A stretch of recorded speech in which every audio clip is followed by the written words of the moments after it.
नमस्कार दोस्तों, इस वीडियो में हम सीखेंगे गोलीय लेंसों द्वारा प्रकाश का अपवर्तन। आइए देखते हैं कि लेंस होता क्या है। लेंसों का उपयोग कैमरे में होता है। चश्मों में भी लेंसों का ही प्रयोग किया जाता है। यह गोलीय लेंस हैं, चाहे तो अवतल या फिर उत्तल। सूक्ष्मदर्शी भी एक लेंस है। यहाँ तक कि अब चश्मों के विकल्प के रूप में कॉन्टैक्ट लेंसेस का भी उपयोग किया जाता है, और ये कॉन्टैक्ट लेंसेस अर्थात ये गोलीय लेंस भी उपयोग होते हैं। आधुनिक बंदूकों में भी दूर निशाना लगाने के लिए लेंसों का उपयोग किया जाता है। तो ये सारे उपयोग जो हमने लेंसों के देखे, ये बतलाते हैं कि लेंस हमारी दिनचर्या का एक अभिन्न हिस्सा बन चुके हैं। आइए अब सीखते हैं कि लेंस होते कितने प्रकार के हैं।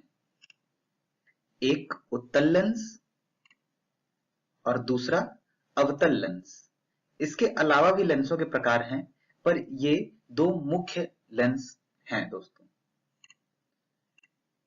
उत्तल लेंस कुछ ऐसा दिखता है और अवतल लेंस ऐसा। इन दोनों लेंसों को एक अलग दृष्टिकोण से देखा जा सकता है, और वो दृष्टिकोण ये है कि अगर हम उत्तल लेंस लें तो उत्तल लेंस को दो अलग अलग लेंसों के योग के रूप में देखा जा सकता है। अर्थात अगर मैं इसे बीच से बांटना चाहूं तो बीच से हम इसे तोड़ देते हैं। तो ये उत्तल लेंस दो अलग अलग लेंसों का एक संयोग होगा। जब इन दोनों को हम जोड़ देंगे तो एक उत्तल लेंस बनता है। और उसी तरह अवतल लेंस को भी जब हम बीच से काट देंगे तो वो कुछ ऐसा दिखेगा।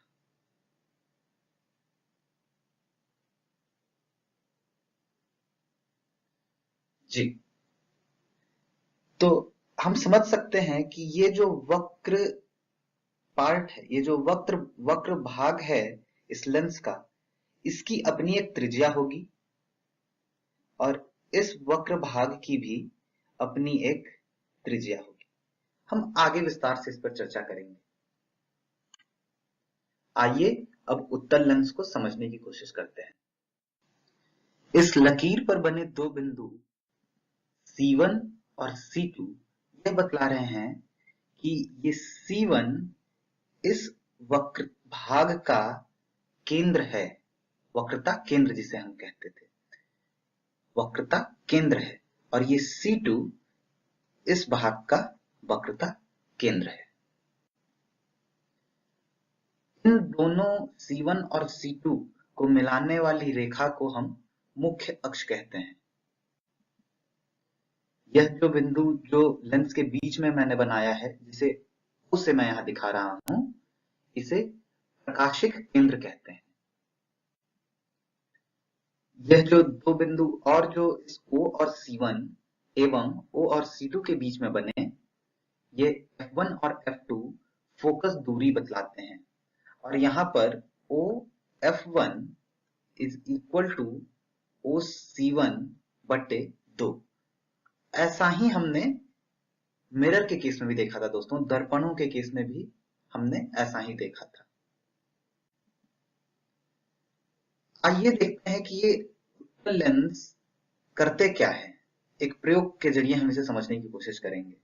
यह एक सूक्ष्मदर्शी है दोस्तों, ये जो यहाँ पे बना है, और इस पे प्रकाश की किरणें, सूर्य प्रकाश की किरणें आपतित हो रही हैं। इसीलिए वो लगभग समानांतर दिखाई दे रही हैं, क्योंकि वो बहुत ही दूर से आ रही हैं।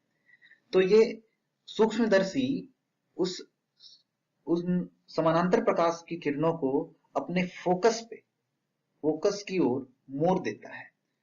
और बहुत सारी किरणें जब एक ही बिंदु पे आएंगी तो उनमें बहुत ज्यादा ऊर्जा होगी दोस्तों, और जिस ऊर्जा के कारण इस नीचे रखे एक कागज के टुकड़े पर आग लग जाती है, जैसा कि यहां भी दिखाया जा रहा है कि समानांतर आती हुई प्रकाश की किरणें फोकस पे केंद्रित हो गई। अब सीखते हैं कि उत्तल लेंसों द्वारा प्रतिबिंब का निर्माण कैसे होता है।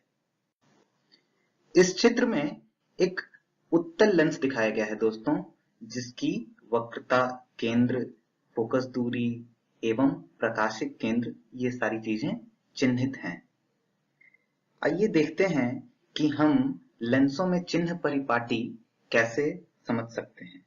तो जैसा कि मैंने आपको दर्पणों के संदर्भ में भी बताया था कि पहले हम मानते हैं कि प्रकाश किस दिशा से आ रही है। तो यहां मैंने माना है कि प्रकाश जो है वो इस दिशा से, और जिस दिशा में मैंने इस तीर के निशान को बनाया है, प्रकाश उस दिशा से इस लेंस के ऊपर आ रही है। तब उसी तरीके से जैसे हमने दर्पणों में चिन्ह परिपाटी लगाई थी, यहां लगाएंगे। इस फोकस दूरी को हम लोग F से दिखा रहे हैं, एवं इस फोकस दूरी को हम लोग -F से दिखाएंगे। क्यों? क्योंकि इस फोकस दूरी को नापने के लिए हम जब O से शुरू करेंगे, हर दूरी केंद्र से नापी जाती है, पोल से नापी जाती है हर दूरी दोस्तों। तो ये जो प्रकाशिक केंद्र है जिसे हम पोल कह रहे हैं, जब हम यहां से F1 पे आने की कोशिश करेंगे तो हमें प्रकाश के विपरीत दिशा में चलना होगा। तो जब भी कोई दूरी प्रकाश की चाल के विपरीत दिशा में नापी जाती है तो उसे हम निगेटिव साइन से दिखाते हैं। जबकि अगर हमें इस फोकस दूरी को OF2 जो फोकस दूरी है इसको लिखना होगा, तो जब हम O से चलना शुरू करेंगे F2 तक, तब हम उसी दिशा में जा रहे हैं जिस दिशा में प्रकाश भी गमन कर रही है। तो इस फोकस दूरी को कैपिटल F से, माफ करिएगा कैपिटल F नहीं, धनात्मक F अर्थात पॉजिटिव F से हम दिखा रहे हैं। यहाँ पर दोस्तों मैंने दोनों फोकस दूरी को, दोनों अर्थात इस फोकस दूरी को और इस फोकस दूरी का द्रव्यमान F ही लिया है। अर्थात मैं यह मान रहा हूं कि जब मैं इस लेंस को बीच से काटूंगा, जैसा कि हमने पहले भी देखा है, तो इन दोनों की वक्रता त्रिज्याएं समान ही हैं। अर्थात ये दोनों लेंस एक दूसरे के समरूप हैं, जिनको मिला करके हमने यह उत्तल लेंस बनाया है।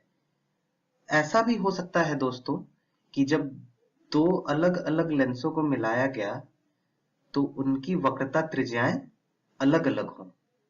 वक्रता त्रिज्याएं अलग अलग होने से क्या होगा, दोनों की फोकस दूरी भी अलग अलग हो जाएगी। जैसा कि इधर का अगर ये F2 है तो इधर का जो दूरी है, इधर की जो दूरी मिलेगी हमें, वो हमें मिलेगी अलग, जिसको स्मॉल f2 से मैं दिखा रहा हूं, और इस वाले भाग का जो फोकस दूरी है वो हमें मिलेगा f1, जो कि f2 से अलग है। तो इस केस में दोस्तों यहां पर f1 not equal to f2, अर्थात f1 f2 के बराबर नहीं है। पर हमें इस तरह के केस के बारे में अभी नहीं पढ़ना है, हम अभी चर्चा करेंगे वैसे ही लेंसों के बारे में जिसकी दोनों वक्रता त्रिज्याएं बराबर हों।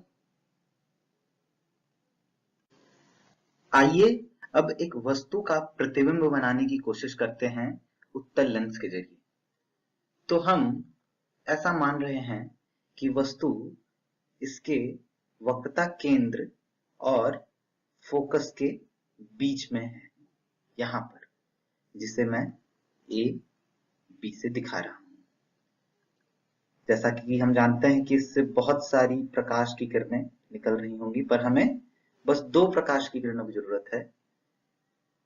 एक जो इसके समानांतर जाए, मैं दूसरा रंग यूज कर लेता हूं, एक जो इसके समानांतर जाए, और हम जानते हैं कि हर समानांतर प्रकाश की किरण हमेशा उसके फोकस से होके जाती है दोस्तों। तो ये फोकस की ओर मुड़ गई।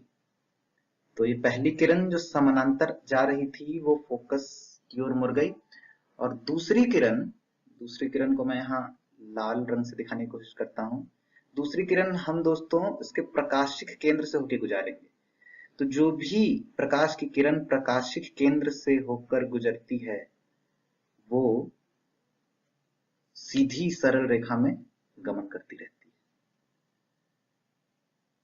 तो इस तरह से ये दोनों किरणें यहां पर मिलेंगी, जिससे हम प्रतिबिंब के निर्माण की जगह के रूप में देख सकते हैं। तो ये ए डैश और ये बी डैश।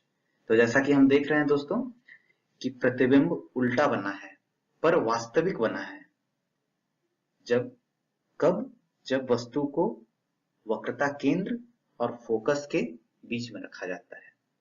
तो ये चीजें याद रखनी है कि हमें बस दो किरणें लेनी है, एक जो उसके पोल से होके जाए, प्रकाशिक केंद्र से होके जाए, जो सीधी निकल जाएगी, और दूसरा समानांतर जाने वाली प्रकाश की किरण लेंस से गुजरने के बाद फोकस की ओर मुड़ जाती है। आइए एक और उदाहरण से इसे समझते हैं। इस बार मैं वस्तु को फोकस और पोल के बीच में रखता हूं, अर्थात यहां। इसका नाम हम ए बी देते हैं। तो जैसा कि हमें पता है, इन बहुत सारी प्रकाश की किरणों से हमें बस दो प्रकाश की किरणें चाहिए, और वो एक प्रकाश की किरण जो समानांतर जाए, समानांतर जाती हुई प्रकाश की किरण हमेशा उसके फोकस से होती हुई गुजरेगी, और दूसरी प्रकाश की किरण जिसे मैं फिर से लाल रंग से दिखा रहा हूं, जो कि उसके प्रकाशिक केंद्र अर्थात पोल से होकर गुजरेगी पर सीधी जाएगी। तो ऐसा प्रतीत होता है दोस्तों कि ये दोनों रेखाएं, ये दोनों किरणें आपस में कभी नहीं मिलेंगी। तो दर्पणों में भी हम ऐसा किया करते थे, दोनों किरणों को विपरीत दिशा में आगे की ओर बढ़ाइए, आगे की ओर बढ़ाने के बाद आपको पता चलेगा कि दोनों कटती हुई प्रतीत हो रही हैं, और जहां दोनों का कटान बिंदु है वहां पे आप, माफ करिएगा मेरे चित्र बनाने की कला मुझ में थोड़ी कम है, तो जहां पे दोनों का कटान बिंदु है वहां पे प्रतिबिंब का निर्माण होगा ए डैश बी डैश। ये प्रतिबिंब काल्पनिक है दोस्तों। क्यों?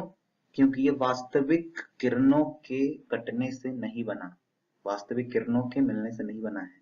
ये हम आभासी रूप से किरणों को मिला रहे हैं, पर ये प्रतिबिंब सीधा है। और ये प्रतिबिंब आपको कब दिखेगा?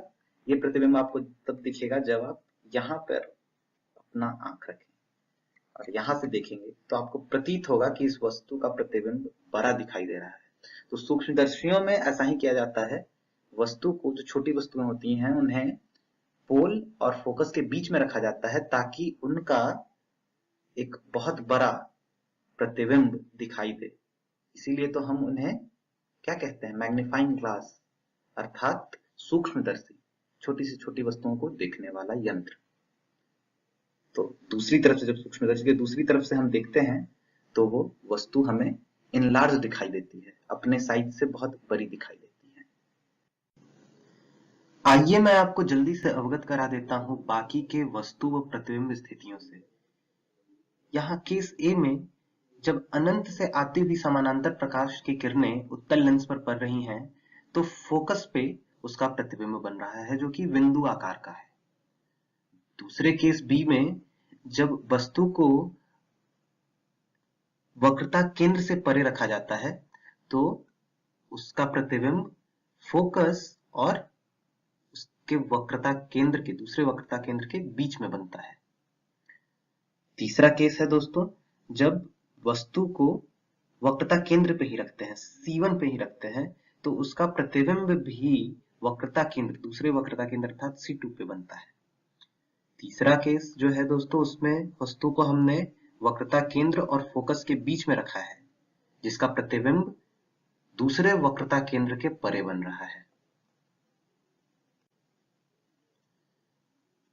पांचवा केस दोस्तों, जिसमें फोकस पे रखते हैं जब हम वस्तु को, तो उसका प्रतिबिंब अनंत पर बनेगा। क्यों? क्योंकि दोनों रेखाएं आपस में कभी नहीं कटेंगी। आप उसको दोनों तरफ बढ़ा लें पर वो कभी कटती हुई प्रतीत नहीं होगी। तो फोकस पे रखने पर उसका प्रतिबिंब अनंत पे बनता है, और अनंत से आती हुई किरणों का प्रतिबिंब फोकस पे बनता है। और आखिरी और छठा जो केस है दोस्तों, जिसमें जब हम फोकस और पोल के बीच में वस्तु को रखते हैं तो उसका प्रतिबिंब वस्तु की ओर ही आभासी बनता है, जो कि सीधा और उससे बड़ा होता है। अब देखते हैं कि उत्तल लेंसों द्वारा प्रतिबिंब निर्माण सारणी। तो यहाँ पर जैसे जब अनंत पे वस्तु होती है तो फोकस पर उसका प्रतिबिंब दिखाई देता है, जो कि बहुत ही छोटा बिंदु आकार का होता है, जैसा कि हमने सबसे पहले वाले प्रयोग में देखा था, जिसमें कागज में आग लग जाती है जब समानांतर प्रकाश की किरणें एक उत्तल लेंस पे आती हैं। तो जब 2f से परे अर्थात वक्रता केंद्र से परे रखते हैं तो f2 और 2f2 के बीच में बनता है प्रकाश, छोटा होता है, वास्तविक तथा उल्टा होता है। इसी तरह आगे भी आप इसे समझ सकते हैं। आप खुद से प्रयत्न करिए। लेंसों द्वारा प्रतिबिंब का निर्माण एक ऐसी कला है जो आप जितना इसको प्रैक्टिस करेंगे, जितना आप इसका अभ्यास करेंगे, उतना अच्छा आप बना सकते हैं इसे। आइए अब देखते हैं अवतल लेंस द्वारा प्रतिबिंब का निर्माण। तो मैं यहाँ पर एक वस्तु लेता हूं जो उसके वक्रता केंद्र से परे है, अर्थात C1 से परे है। तो मैं बार बार आपको ये बता रहा हूं कि इससे बहुत सारी किरणें निकल रही हैं, पर हमें बस 2 किरणों की जरूरत है। एक किरण जो इसके समानांतर जाए, और समानांतर जाने के बाद ये फोकस की ओर मुड़ना चाहेगी। पर दोस्तों, इसमें ये फोकस की ओर मुड़ना तो चाहेगी, पर इस लेंस का आकार ऐसा है कि ये नीचे की ओर नहीं बल्कि ये ऊपर की ओर मुड़ेगी। पर मैं बार बार कहता हूं कि ये फोकस की ओर मुड़ना चाहती है, तो ये फोकस की ओर ही है, पर देखना ऐसा पड़ेगा आपको कि जब इस उल्टी दिशा में मुड़ी हुई किरण को जब आप पीछे की ओर ट्रेस करेंगे, पीछे की ओर बढ़ाएंगे, तो ये इस फोकस से होती हुई नजर आती है। तो वो चाहती है फोकस से ही होकर गुजरना, पर इस अवतल लेंस का आकार ऐसा है कि वो उल्टी दिशा में चली जाती है, जिसे आप जब पीछे की ओर बढ़ाएंगे तो वो फोकस से होकर ही गुजरेगी। और दूसरी किरण, जिसे मैं फिर से यहाँ लाल रंग से दिखाता हूं, वो हमेशा हम पोल अर्थात प्रकाशिक केंद्र से होकर गुजारेंगे, और जब ये गुजरेगी तो ऐसा बनेगा। तो ये जो कटान बिंदु है दोस्तों, इस कटान बिंदु पे हमें क्या मिल रहा है? हमें प्रतिबिंब मिलेगा इस कटान बिंदु पे। अगर ये A और B है, A और B है, तो ये A डैश और B डैश, जो कि एक छोटा, वस्तु की आकृति से छोटा, वस्तु के आकार से छोटा, वह सीधा है प्रतिबिंब। और ये एक आभासी प्रतिबिंब है। क्यों? क्योंकि ये दो वास्तविक किरणों के कटने से नहीं बना है, बल्कि एक आभासी और एक वास्तविक किरणों के कटान बिंदु से होकर बना है। आइए एक और उदाहरण लेते हैं, और इस बार मैं इन दोनों के बीच में रखता हूं। इन दोनों के बीच में अर्थात वक्रता केंद्र और फोकस दूरी के बीच में वस्तु को रखता हूं, A, B। तो जब आप दो किरणें लेंगे, एक समानांतर जो कि चाहेगी कि फोकस से होकर गुजरे, पर इसकी आकृति, इसके शेप के कारण, इसके आकार के कारण वो उल्टी दिशा में जाएगी। पर जब आप इसको बैक ट्रेस करेंगे, पीछे की ओर बढ़ाएंगे, तो ये फोकस से होकर ही गुजरती है। और दूसरी किरण हमेशा कहां से लेनी है दोस्तों? पोल से लेनी है, प्रकाशिक केंद्र से लेनी है। ऐसा हम दर्पणों में भी करते आए हैं। तो जो वस्तु का प्रतिबिंब बनेगा वो इन दोनों के कटान बिंदु पे बनेगा, जिसे हम A डैश और B डैश कह रहे हैं। और फिर से जो वस्तु है, जो वस्तु का प्रतिबिंब बना है, वो वस्तु के आकार से छोटा है, सीधा है और आभासी प्रतिबिंब है। क्यों? क्योंकि इसमें भी दूसरी किरण जो है वो काल्पनिक किरण है। पीछे की ओर हमने बढ़ाया है उसको, वहां किरण नहीं आ रही, वास्तविक किरण वहां नहीं आ रही, तो ये आभासी प्रतिबिंब बन रहा है। अवतल लेंसों द्वारा प्रतिबिंब निर्माण बस दो तरीके से हुआ दोस्तों। एक, जो समानांतर अनंत से जो समानांतर प्रकाश की किरणें आ रही थी, उनके द्वारा फोकस पर प्रतिबिंब का निर्माण हुआ, बिंदु आकार का जो प्रतिबिंब बना। और दूसरा जो केस बना दोस्तों, जहां पर हम कहीं भी लेंस के सामने किसी भी जगह पर जब हम वस्तु को रखते हैं तो उसका प्रतिबिंब उसी ओर बनता है, पर वो आभासी होता है और छोटा होता है वस्तु से। तो आप प्रयत्न करिए अलग अलग जगहों पर रखने की, आपको बार बार प्रतिबिंब वस्तु से छोटा व आभासी ही मिलेगा।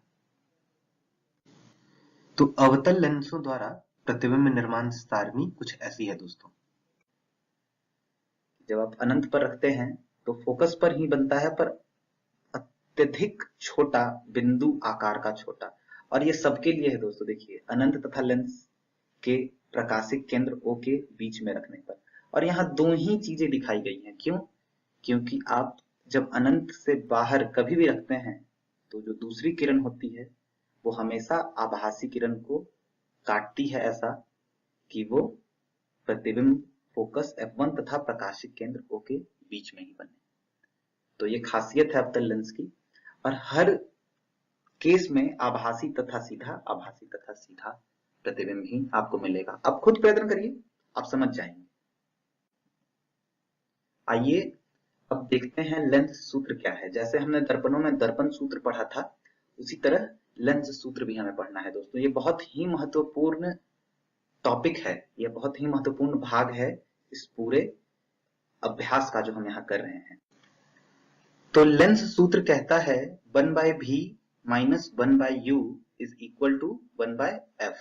दर्पण सूत्र में ये माइनस जो ऋणात्मक चिन्ह जो है वो धनात्मक था, यहाँ पर लेंस सूत्र में यह ऋणात्मक है। तो 1/v minus 1/u is equal to 1/f, जहां v प्रतिबिंब की दूरी है, u वस्तु की दूरी है और f फोकस दूरी है। ये दूरी जब भी मैं कहता हूं दोस्तों, तो दूरी कहां से? दूरी पोल से, प्रकाशिक केंद्र से। दूसरा महत्वपूर्ण सूत्र जो हम देखने वाले हैं वो है आवर्धन का। आवर्धन जिसे स्मॉल m से भी लिखते हैं h' अपॉन h। h' प्रतिबिंब की हाइट है, प्रतिबिंब की ऊंचाई है, जबकि h वस्तु की ऊंचाई है। और आवर्धन v/u भी होता है दोस्तों, जहां v वस्तु की दूरी नहीं बल्कि प्रतिबिंब की दूरी है पोल से, और u वस्तु की दूरी है पोल से। एक और सूत्र लेंस की क्षमता बताता है दोस्तों, जिसे हम कैपिटल P से दिखाते हैं, और ये बराबर होता है 1/f के, जहां f फोकस दूरी है उस लेंस की। आइए अब एक प्रश्न हल करने की कोशिश करते हैं। प्रश्न कहता है किसी अवतल लेंस की फोकस दूरी 15 सेंटीमीटर है। बिंब अर्थात वस्तु को लेंस से कितनी दूरी पर रखें कि इसके द्वारा बिंब का लेंस से 10 सेंटीमीटर दूरी पर प्रतिबिंब बने। लेंस द्वारा उत्पन्न आवर्धन भी ज्ञात कीजिए। तो देखते हैं हम कैसे इस प्रश्न को बना सकते हैं।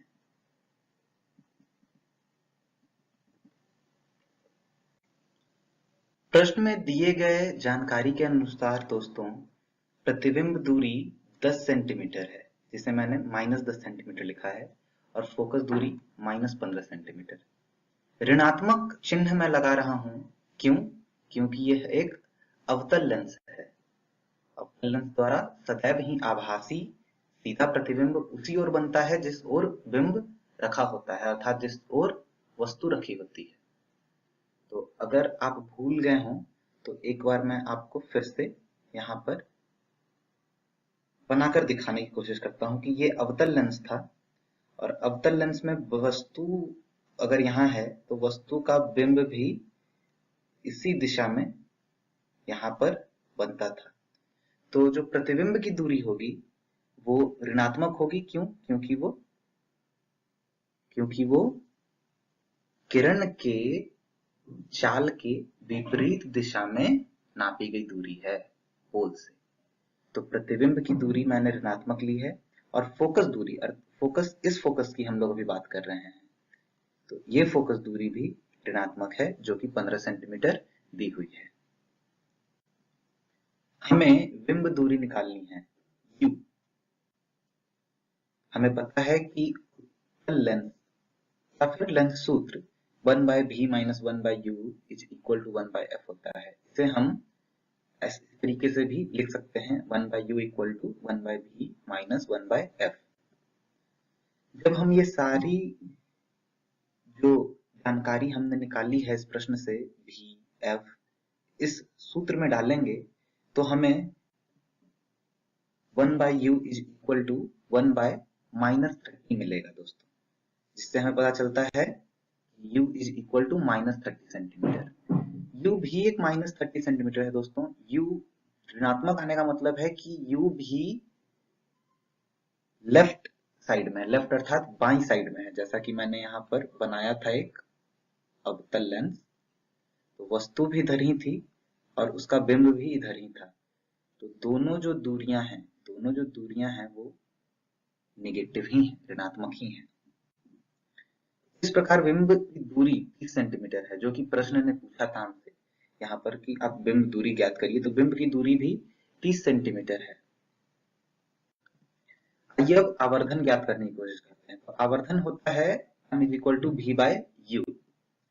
जब हम v और u की जानकारी, v और u का मान उसमें रखेंगे तो हमें मिलेगा m इक्वल टू 1/3, जो कि धनात्मक है, धनात्मक 0.33। यह 1/3 और धनात्मक चिन्ह यह बतला रहा है दोस्तों कि बनने वाला प्रतिबिंब काल्पनिक है और सीधा है। और 1/3 का मतलब ये हुआ कि बनने वाले प्रतिबिंब का आकार, साइज, उसका साइज वस्तु के साइज का 1/3 है। तो इस तरह से हमने इस प्रश्न को हल किया। आइए मैं एक आपको ओवरव्यू देने की कोशिश करता हूं इस प्रश्न का, कि इस प्रश्न ने हम ये बोला था कि एक अवतल लेंस है जिसकी, इसने दिया था कि प्रतिबिंब की दूरी -10 सेंटीमीटर। तो मान लीजिए ये v है, -10 सेंटीमीटर, और फोकस इसका यहाँ था और यहाँ पे प्रतिबिंब बन रही थी। तो हमें वस्तु की दूरी निकालनी थी इसी पोल से, इसी ओ से। तो वस्तु हमें हमेशा पता होना चाहिए कि इधर ही होता। क्यों? क्योंकि ये हम एक अवतल लेंस ले रहे हैं, तो जिधर प्रतिबिंब बनता है उधर ही वस्तु भी बनती है। तो ये जो दूरी है वो दूरी 30 सेंटीमीटर हमने निकाल ली। ये दूरी दी हुई थी 10 सेंटीमीटर, और ये जो फोकस दूरी है ये दूरी 15 सेंटीमीटर। तो इस तरह से हमने इस प्रश्न को हल किया दोस्तों।